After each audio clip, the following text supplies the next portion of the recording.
지금부터 탈북 외교관들이 보는 8.15 통일 독트린 대 북의 국가론 토론회를 시작하겠습니다. 오늘 토론은 토론 주제인 탈북 외교관들이 바라보는 8.15 독트린 대 북의 국가론을 통해 제가 기대하는 포인트는 크게 세 가지입니다. 첫 번째는 현재 북한 주민들이 김정은 정권이 주장하는 북의 국가론과 민족 개념 삭제에 대해 어떻게 생각하느냐입니다. 두 번째는 우리 정부가 최근 발표한 8.15 통일 독트린에 대한 북한 정권의 대응, 즉 대남 대외 정책은 어떻게 전개될 것인가입니다. 마지막으로 이에 대한 우리 정부의 대응 방안은 무엇인가입니다. 열띤 발표와 토론을 기대하겠습니다. 감사합니다. 오늘 여기에 저와 함께 하신 탈북 외교관분들은 모두 저와 북한에 있을 때부터 북한 외교부 한 청사에서 선배, 후배 관계로 함께 일하던 분들인데 지금은 이렇게 자유 대한민국에서 통일을 위해 함께 활동하고 있습니다. 저는 오늘 이 토론회가 탈북 외교관 출신 분들이 급격한 통일 환경 변화에 따른 시적절한 해법을 주시리라 기대합니다. 오늘 처음으로 전직 북한 외교관 모두를 이렇게 모시고 북한 정권의 부조리와 북한 사회의 허구성을 생생하게 들을 수 있는 자리가 마련된 것은 큰 의미가 있습니다. 북한 정권으로 하여금 무모한 질주를 멈추고 북한의 진정한 변화를 견인할 수 있는 우리의 역할에 대해 많은 경험과 식견을 나눠주시리라 믿습니다. 정부는 앞으로도 다양한 계기와 통로를 통해 북한 이탈 주민 여러분의 목소리에 귀를 기울여 나가겠습니다. 시작하기 전에 한 사람씩 소개를 해드리는 게 좋을 것 같습니다. 간단히. 연구소에서 근무했고 해외에서는 스위스, 노르웨이, 이태리 대사에서 근무했고 한국에 와서 국가안보전략연구원에서 수석연구원으로 정년퇴직하고 와시다 대학 국제학교에 가서 2년 소금교수하고 다시 지금 현재 금년도부터 국가안보전략연구원 자문위원으로 근무하고 있습니다. 한국 정치학원 시민됐고 지금 기업을 운영하는 대표로서 뭔가 지금 민주평통 상임위원과 탈북민 이탈주민위원사과 하나재단의 법무 역할과 이부도 행정자문 역할을 하면서 참 좋은 자리라고도 생각하고 아마 통일이 가까워지는 것 같아서 제가 잠깐 얼굴을 내밀고 왔습니다. 저에 대해서는 뭐 다 잘 아시리라고 생각합니다. 저는 쿠바 주재 북한 대사관 참사를 근무하다가 2023년 11월 대한민국에 온 리일규입니다. 북한에서는 외무성에서 한 15년을 일했고 탈북 외교관 넘버원입니다. 제일 먼저 뒤를 뚫었고 제 뒤를 따라서 많은 후배분들이 오셨습니다. 지금 통일외교관에서 일을 하고 있습니다. 안녕하십니까. 저는 민주평통 사무처장 태양호라고 합니다. 저는 2016년 여름에 영국 주재 북한 대사관 공사로 일하다가 탈북했고 북한에 있을 때는 북한 외무성 유럽국에서 또 덴마크, 스웨덴, 영국에 있는 북한 대사관에서 근무했습니다. 저는 북한에 있을 때 북한 외무성 육국에서 아프리카 담당국에 있었습니다. 그때 태영호 사무총장과 같이 일했고요. 그리고 또 이일국 국가 참사님과도 그때 인연이 있어서 육국에서 함께 일했습니다. 그리고 제가 영에서 일하다가 북의 베트남 주재 북한 대사관에서 일을 했습니다. 그리고 대한민국에 기술해가지고 지금 개혁원에서 업무를 하고 있습니다. 쿠웨이트 주재 북한 대사관에서 대사 대리 업무를 하다가 2019년 9월 말에 한국에 입국을 했습니다. 그리고 현재는 국가안보전략연구원에서 고문으로 활동하고 있습니다. 적대적 두 국가로는 김정은의 호전성과 취약성을 동시에 반영하고 있다고 저는 생각합니다. 적대적 두 국가로는 공식적으로는 북한이 전통적인 대남 노선의 연장선상에서 김정은표 핵무력 통일 전략으로 대체했다고 생각하시면 될 것 같습니다. 북한이 적화 통일 노선에 따른 대남 전략의 대승성을 비교해 볼 때 그 핵심은 핵무력에 기반한 핵무력 통일론이라고 보는 것이 합당합니다. 현 시점에서 그간 남북관계를 민족적 관점에서 내세웠던 이중적인 통일노선 자체가 전략적으로 불리하고 취약하다는 인식과 핵전략 중심이 대한 강압적 공세적 전환이 유리하다고 판단한 것으로 분석됩니다. 그럼 다음으로 이제 한국 북한이 대남 대외 정책 전망을 좀 해보겠습니다.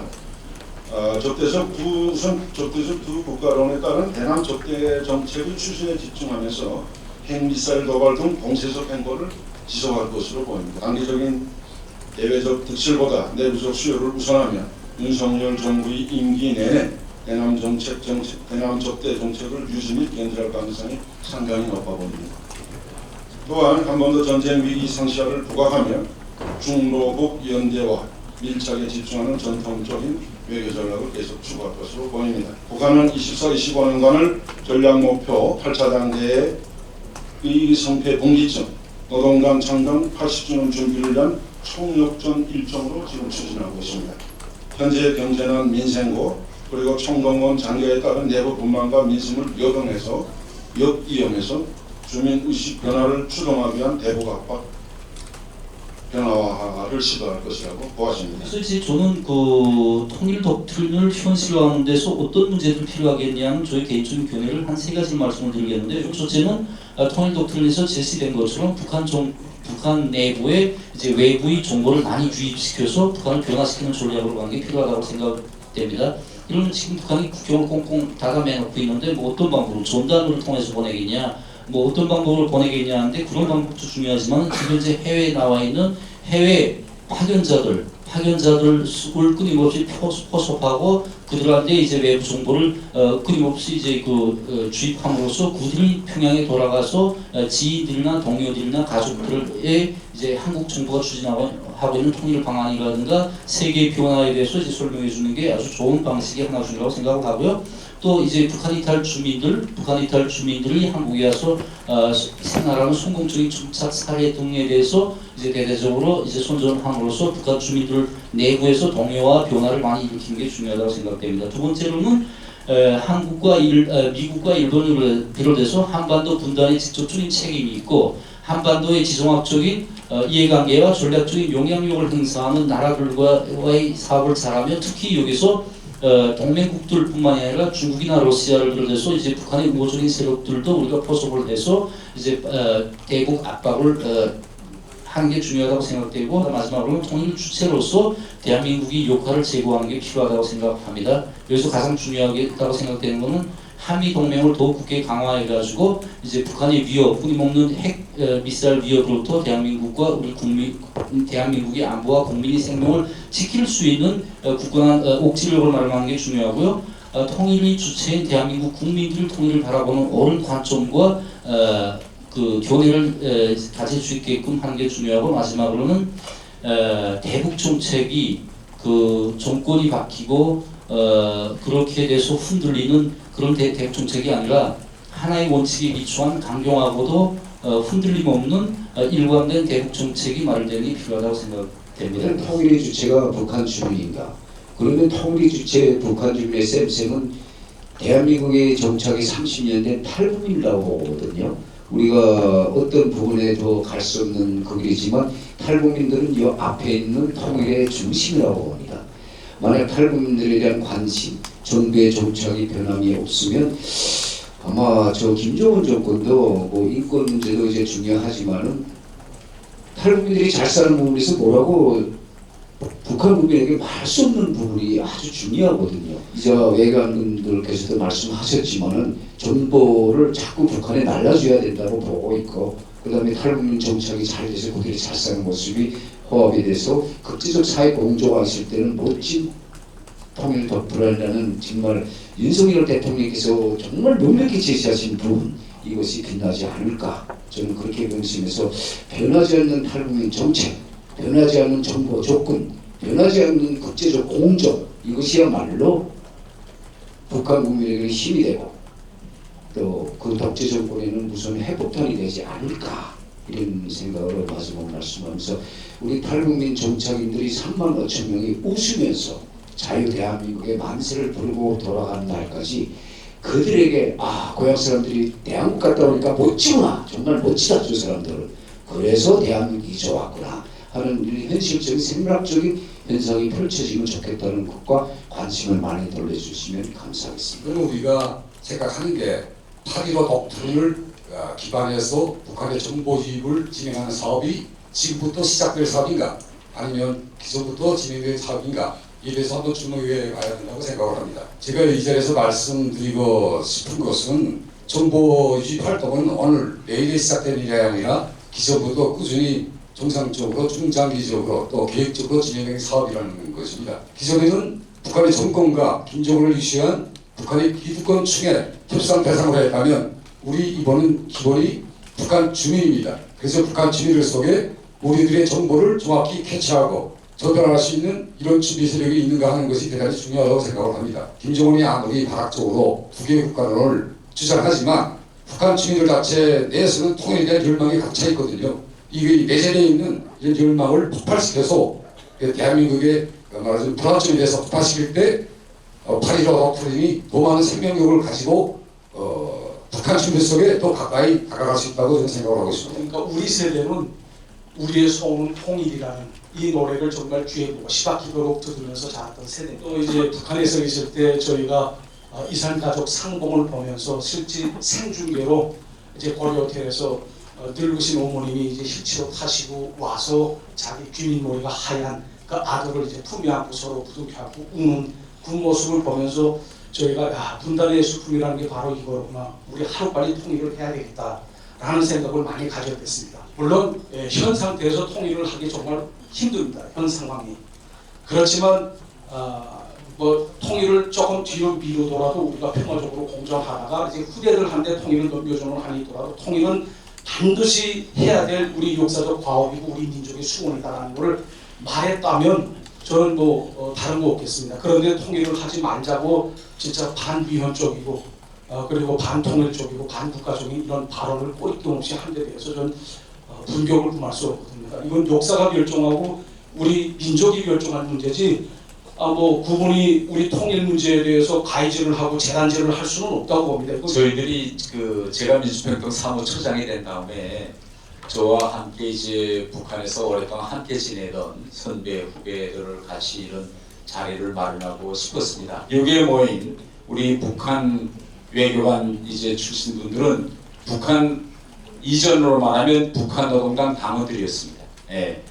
북한에서 북한 노동당 당원들 중에서도 정말 핵심 고르고 골라서 채로 쳐서 되는 것이 외교관들인데 전 북한 노동당 당원으로서 오늘 현재의 김정은의 이 두 개 국가를 우리가 어떻게 볼 것이냐 이런 걸 평가하는 아주 의미 있는 자리가 될 것이다. 오늘 제 토론은 우리 민주평통 사무처의 공식 입장이 아니고 전 북한 외교관으로서의 제 사견임을 모든 분들이 인지해 주셨으면 합니다. 제가 판단하건대는 이번에 북한이 이 헌법을 개정했는지 안 했는지 이 개헌 여부에 대해 아직까지 공개하지 않고 있는 이유는 김정은의 적대적 두 개의 국가론에 대한 북한 주민들의 이해, 설득력을 아직 확보하지 못한 것과 관련된다. 저는 이렇게 평가할 수 있습니다.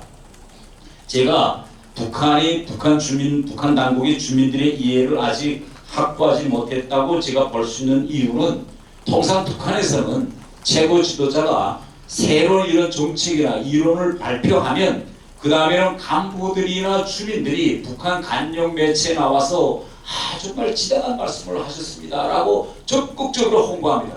그렇게 해서 이제 적극적인 홍보 과정이 끝나면 그 다음부터는 정립 단계인데 그때 되면 북한의 노동신문에서 논설이나 조문은 사설이 나옵니다. 이게 왜 현실성 있고 정당한 뭐 주장 정책이고 뭐 새로운 이론이냐. 그런데 지금까지 이 북한 간영 매체를 제가 쭉 어떤 수순을 밟는가 봤는데 단 한 번도 북한 간부들이나 주민들이 TV나 신문에 나와서 두 개 국가를 지지하는 그런 입장이나 반영이나 한 번도 없었습니다. 이번에 진행된 최근민의 회의에서 설사 북한이 헌법을 개정했다라도 하더라도 아직까지는 북한 주민들 속에서의 내부 설득력이나 이해를 확보하지 못했기 때문에 행정적인 조치들을 선행시켜서 내부적인 혼란이나 여파를 줄인 후에 헌법 개정을 공개하는 이런 수순으로 가려고 하지 않느냐. 저는 이렇게 이제 판단됩니다. 쉽게 말하면 아직까지는 이거를 북한 주민들에게 각인시킬 수 있는 이론적인 정립이 되지 않았으니 선행정 후 법 개정 공개 방향으로 가는 식으로 여파를 최소화하려는 그런 움직임이 아닐까. 제가 이렇게 서두에 말씀드리겠습니다. 두 번째로 제가 말씀드리고 싶은 것은 김정은의 적대적 두개 국가론의 본질은 핵무기에 의한 대한민국 완전 전멸을 통한 통일 전략이다. 저는 이렇게 평가하고 싶습니다. 김정은의 두개 전략, 두개 국가 논이 나온 그 과정을 보면 제일 처음에는 2022년 그런 9월까지는 핵무기에 대해서 또 핵 선제 공격에 대한 언급을 계속하다가 2022년 9월 최고위원회에서 불현듯 핵무력 정책법을 만들어냅니다. 그래서 이제 전 세계에 공포했는데 이 핵무력 정책법의 구체적인 내용을 보면 여기에서 북한의 핵 선제 공격의 대상에 대해서 한 번은 적대 세력이라고 표현했다가 또 한 번은 비핵 국가들이라고 표현합니다. 한 법 안에 핵 선제 대상에 대한 표현이 이렇게 혼재되어 있습니다. 특히 한 법령 안에서 한 번은 세력이라고 했다가 한 번은 비핵 국가들이라고 이렇게 서로 혼재 쓰는 것을 보면 만일 북한이 남한을 국가로 보고 핵 선제 타격 대상으로 정했다면 핵무력법의 상위법인 당원이나 당규나 헌법에서 이것을 정립해야 되는 문제가 자연히 제기될 수밖에 없습니다. 결국 아니나 다를까 김정은은 2022년 9월 핵무력 정책법 채택 이후에 말에 가서 결국은 적대적 두개 국가론을 공식 내놓게 됩니다. 그래서 우리는 이 모든 과정을 쭉 수순 과정을 보면 결국은 쉽게 이야기하면 통일 포기가 아니라 핵무력에 의해서 이한 대한민국을 완전 전멸을 통한 통일 전략이다. 저는 이렇게 이제 판단하고 있습니다. 세 번째로 제가 좀 말씀드릴 건 지금 북한이 주장하고 있는 적대적 국가론과 휴전선을 국경화하는 주장에 대해서 우리가 각성해야 된다고 저는 생각합니다. 지난 10월 9일 어제죠. 어제 북한 총참모부가 여러 가지 물리적 장벽을 취하겠다는 걸 말하면서 뭐라고 이야기하는가 하면 휴전선 이남에 대해서는 대한민국 영토라고 했습니다. 그런데 휴전선 이북에 대해서는 북한의 주권 영역이다. 이렇게 표현합니다. 그리고 우발적인 사고 또 충돌을 막기 위해서 이러한 장벽 물리적인 행동을 취한다는 것을 미군 측에 통보했다. 이런 말입니다. 근데 이게 대단히 이게 앞으로 이제 쟁점화될 수 있는 표현입니다. 왜냐하면 이제 북한은 꼭 이렇게 나올 것입니다. 휴전선을 국경화하면 어떤 현상이 나오냐. 다음 당에서 북한은 국경으로 정하고 이 휴전선 시대 관리권을 남북의 군대에 넘기자. 이런 주장을 하게 됩니다. 그러면 휴전선 관리 문제가 유엔사로부터 결국은 우리 군으로 넘어가야 된다는 이런 말을 나올 거고 러시아나 중국을 내세워서 이거 휴전선을 유엔이 관리하는 것은 이건 유엔의 인도적 사명에도 맞지 않고 평화유지 기능에도 맞지 않다. 유엔이라는 건 다른 나라의 국경선을 지켜주는 임무가 없다. 유엔에는. 그런데 왜 이걸 휴전선을 유엔군 관할에 맡게 되냐. 이걸 아마 유엔 무대에서 공식적으로 계속 이제 외교 공세를 취할 가능성이 있습니다. 그래서 이 휴전선을 국경화하려는 이런 북한의 주장에 대해서 우리가 어떻게 대응하겠느냐. 여기에 대해서 저는 미리 사전에 잘 준비해야 되겠고 여기에 대한 대응으로서 결국 우리 유엔사를 우리는 더욱 강화해야 되겠다. 북한을 변화시키는 데서는 이제 그 동맹국이나 어떤 한국이 우호 세력만 가지고는 절대 안 됩니다. 중국이 끊임없이 감싸게 하고 러시아가 감싸게 할 때 이제 대북 압박 뭐냐면 이제 포위망이 구멍이 뚫리고 제재가 제대로 작동이 되지 않고 하면은 언제 가도 이제 북한에 대한 압박이 효율성을 가질 수 없게 됩니다. 그러나 끊임없이 북한을 향한 러시아나 중국의 이해관계는 대치돼 있고 이제 북한이 중국 쪽으로 가 있을 때 러시아가 심술을 불고 러시아로 가면 중국이 심술을 이 모순관계를 잘 발동을 해서 중국이나 러시아를 반드시 우리가 포섭을 해야 된다. 이런 취지에서 제가 드릴 말씀이고요. 청년과 문화와의 싸움을 벌려서 대개 이런 싸움이 벌어지면 청년들 가서 10년 내지 15년 안팎에 그 적이 됐던 청년 계층이 어떻게 됩니까? 사회 기본 주류가 됩니다. 그러면서 사회의 완전한 구조적 변화가 일어난다는 걸 우리는 인류 과정을 통해서 벽사 발전 과정을 통해서 알 수 있습니다. 15년이 지나면 지금 김정은이 싸우고 있는 그 적대 세력인 북한 청년들이 다 40대 넘어서 주류 세력이 될 겁니다. 그러면 꼭 북한에서는 저는 변화가 올 거다. 이건 독일의 통일을 우리한테 주는 저는 교훈이다. 그리고 아까 남북 간의 관계에서 이거 최소한의 합의점이라도 우리 좀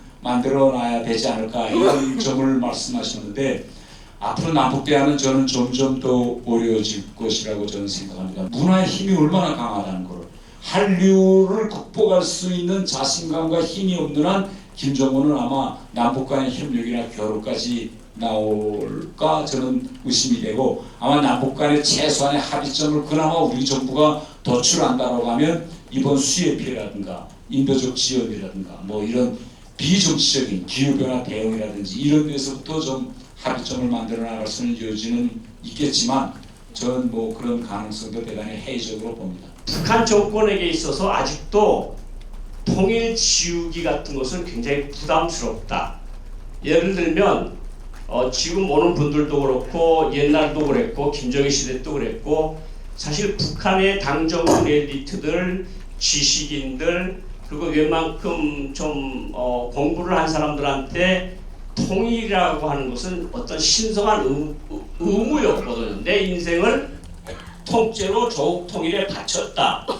이라고 생각하는 사람들이 북한 대다수인데 통일을 갑자기 할아버지 아버지가 했던 통일을 지운다. 헌법에다 그걸 명시한다. 그럼 무슨 논리로 이 주민들을 설득을 시키겠느냐. 당정군 엘리트들에게 어떤 논리로서 설득을 시키겠느냐. 이 논리가 아직 준비가 안 됐다고 봐요. 아직도 논리를 개발하고 있는 중이라고 생각을 하고 두 번째는 이따 조금 이따 말씀을 드리려고 했는데 이제 물리적으로 모든 남북 연결 도로와 철도와 모든 것을 끊겠다고 하는 것은 일단은 지금 정세가 지금은 그냥 자기네끼리 막아놓고 꽁꽁꽁꽁 닫아매고 자기네끼리 체제를 4대로 유지를 하면서 4대까지 유지하면서 살아가겠다는 거고 김정은 생각에는 그런 마음이 있지 않을까 생각이 되는데 한미 동맹이 있는 한은 그리고 한미 확장 억제력과 이런 것들이 작동하는 한에는 통일을 하기 힘들다. 그렇다고 해서 트럼프를 한번 하노이에서도 보고 싱가포르에서도 보니까 주한미군도 철수시킬 수 있고 한미동맹도 끝까지 계속 가겠느냐. 그때 뭔가 해봐도 늦지 않겠느냐 하는 개인적인 판단을 하고 있지 않느냐 하는 생각이 듭니다. 외부에서 이제 압박을 하게 되면 내부에서는 변화가 일어납니다. 그러니까 인권과 관련해서. 왜냐하면 2014년 12월에 그 유엔 안보리에서 그 인권 문제가 거론이 됐었거든요. 토의가 됐었습니다.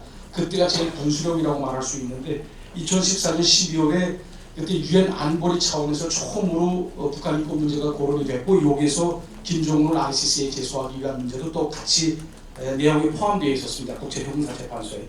그러니까 이것이 북한한테 주는 그 심리적 타격, 그러니까 그 최고 지도자한테 주는 심리적 타격이 굉장히 컸던 것 같습니다. 2014년 12월 이후에 물론 그때 중국과 러시아에 의해서 ICC 제소와 관련돼서는 이렇게 뭐 제의가 안 됐는데 그 이후에 북한 내부에서는 외무성 안에 2015년 2월에 그 흥미웅식이라는 국제기구국 국장이 인권을 전문으로 담당해보는 인권 대사로 올라갔습니다. 그때 인권 대사가 총으로 나왔거든요. 실제적으로. 그러니까 제도적으로 이게 마련됐다는 말씀을 드리고 싶고 2015년에 뭐 북한의 그 사회, 뭐 경제, 인권 이 분야를 맡아보고 있는 국제기구 3과라는 곳이 전문 인권만을 맡아보는 과로 변했습니다. 그때. 그러니까 북한과 관련해서 이게 실제적으로 이제 그 인권과 관련된 압박이 들어오게 되면 실질적으로 외무성을 비롯한 유관국가들이 이렇게 제도적 그 준비를 마련하기 위해서 노력을 한다라는 그러니까 압박이 결코 무의미한 건 아니다라는 말씀을 드리고 싶습니다. 요즘 최근 계속해서 두 개의 국가론을 계속해서 제시하면서 사실 휴전선에 뭐 이런 비유가 적합할지 모르겠지만 제2의 베를린 장벽을 쌓겠다고 하는 겁니다. 그렇죠? 이 금수강산이 둘로 갈라지고 반만년 유구한 역사가 둘로 갈라지는 건 아니거든요. 그래서 이럴 때일수록 우리는 통일의 기치를 더 높이 들고 나감으로써 2,500만, 2,600만 북한 주민들한테 어쨌든 희망이 등대로서 계속 빛을 내야 된다. 그렇게 생각을 하면서 토론회를 마치도록